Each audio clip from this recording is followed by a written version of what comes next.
Good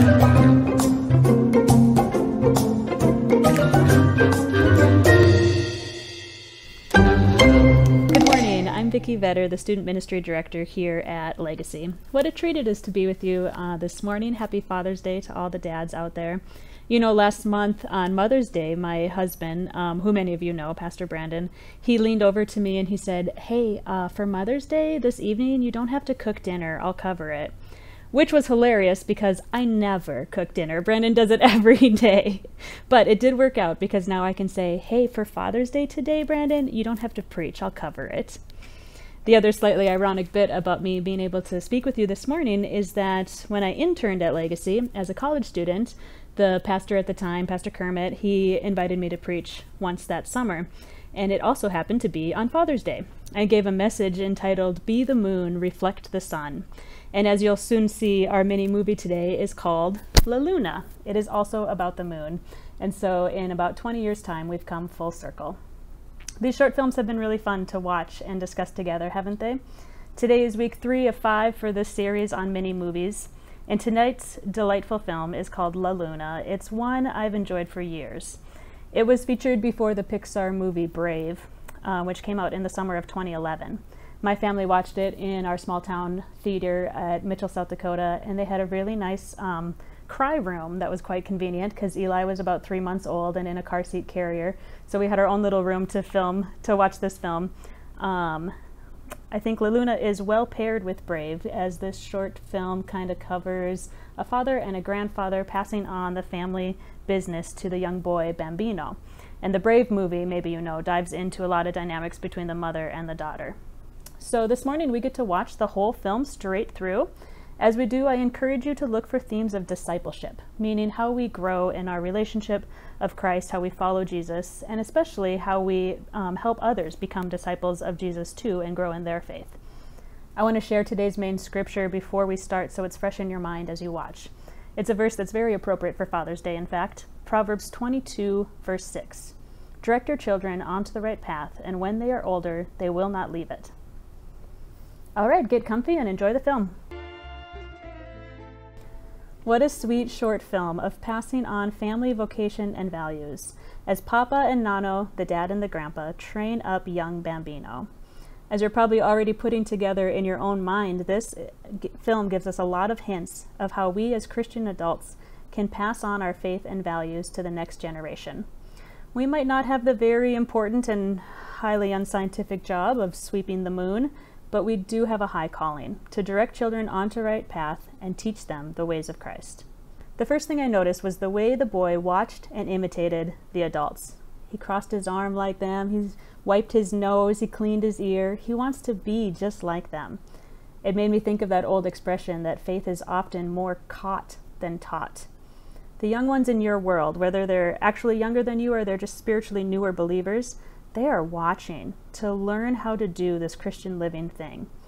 I find that both reassuring and somewhat terrifying. Reassuring because it takes the pressure off having to have the perfect words to explain and intentionally teach every little thing. The thought that kids will just pick it up naturally is kind of a relief. I mean, how great is it that kids learn how to talk without parents having to teach the finer points of grammar? But on the other hand, I know I, and maybe you, a lot of us have some bad behaviors we don't want our kids or the church youth to pick up from us. We'd rather they do what we say and not what we do in some areas. Either way, this serves as a good reminder to be careful how we live, how we speak, how we act in all aspects of life, because someone else might be learning from you and trying to imitate it. I think sitting there in the boat, not even knowing what they're waiting for yet, Bambino learns to imitate a lot more than just posture. The father and the grandfather are totally at ease, just waiting, unanxious, unhurried. So the boy reflects that too. He's curious and waiting. Those are the kinds of moods and modes that are better modeled than any lecture can teach. The way you respond in a stressful situation, the way you speak to others when you're angry, the way you handle disappointment and loss, all those things will teach others so much about your heart. We can direct our children onto the right path by modeling what it looks like to walk that path ourselves. Secondly, the father and the grandfather, they give the child the equipment he needs to live the life that they're guiding him into. They give him the hat and to try to fit in with the others and debate about how to wear it, and the tools that he'll need to do the job. So what kind of tools do we need to share to equip others to live for Jesus? This kind of gift giving is a little more intentional than the basic imitation.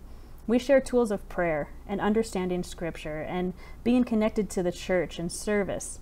For parents specifically, I know there are weeks when it is a bloody battle to get everyone up and out the door to come to church, or even just to gather and watch together online. But kudos to anyone who's trying, because worship is a tool shed where all of us can learn and practice and grow many useful spiritual skills. And if your kids see you using those skills and tools in other areas of life too, they'll be so much more comfortable trying them out for themselves. If you're not a parent or your kids are grown, there are children and teens and young people in your world who would benefit from knowing some of the things you know. In fact, one of the real interesting aspects of parenting teenagers is that kids don't want to learn anything directly from you anymore. And that's somewhere that other church friends can step in, share their faith with students who just aren't able to hear some of these things from their parents at this time. So what helps you grow and learn in your relationship with God? And how could you share that with others and give them new tools? We can direct any of the children in our lives onto the right path by equipping them with the tools they'll need along the way. Here at Legacy, I'm so glad for the many opportunities we have for intergenerational ministry. We have teens serving shoulder to shoulder with adults on the worship team and in hospitality and kids ministry. A lot of great examples of this week with VBS. Those experiences are so essential for our students to see what it looks like to live out your faith and serve your church as an adult. If students were only always with other teenagers back in the youth wing, then when they graduate from youth ministry, they won't know how they fit into the church body anymore.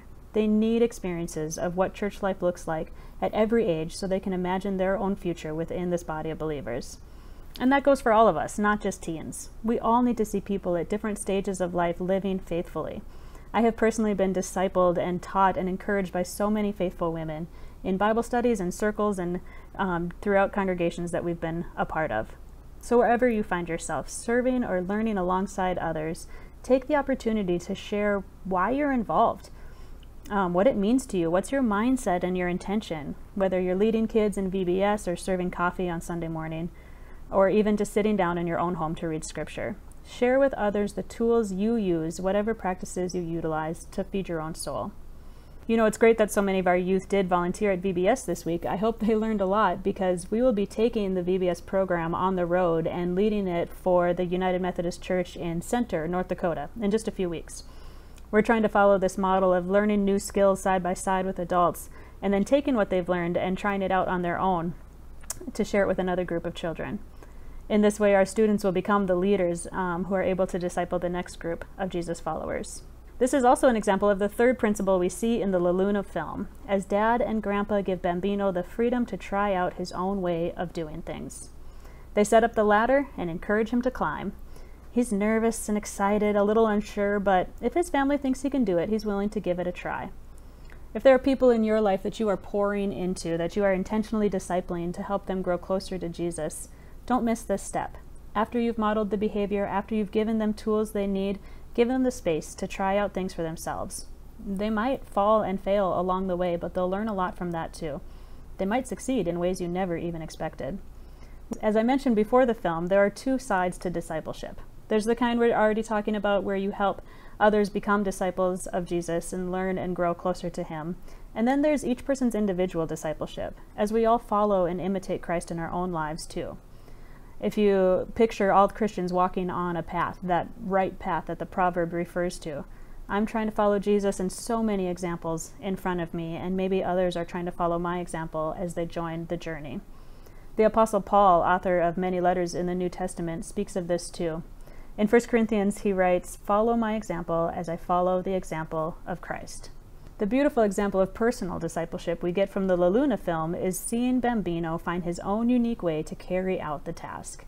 I love that moment when he realizes that each man's preferred broom resembles them and maybe a little bit of their personality. Clearly, Bambino is going to need to find his best way of doing things.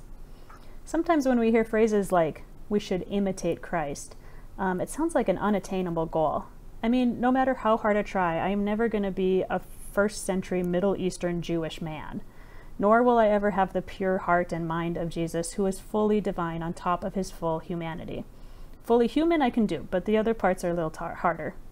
But look at the way that Dallas Willard explained discipleship in his book, The Divine Conspiracy. He says, and this is paraphrasing, but he says when we're trying to imitate Christ, we can imagine what Jesus would be like if he were you. So in your body, in your home, in your family, with your job and your temperament and your unique gifts and skills, what would Jesus say and do and be like if he were you? Our confirmation curriculum touched on this same idea with this analogy. They said, imagine an art teacher giving a class an assignment to paint a landscape. Each student can faithfully do the assignment, but they'll do it in their own way. They might paint mountains or woods or a sunset on the lake. They'll use different mediums, different colors, different textures, but they can all faithfully complete the assignment. Being a disciple of Jesus is like that. Our goal is not to copy every specific detail of the person of Christ. It's a creative act. It'll look differently for each person because God has created us differently. Thus we see Bambino choose a rake instead of a broom to gather the moon stars.